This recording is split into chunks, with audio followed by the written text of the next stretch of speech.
Hi guys, this is a quick look at the Umarex MP7A1.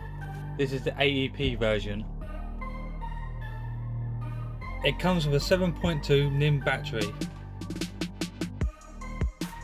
As you can see, there's plenty of rail space for any attachments that you might want. Push this button and the whole front is removed.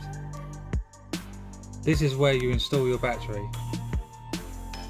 Remember to put the gun on safe, otherwise you won't be able to push the battery in.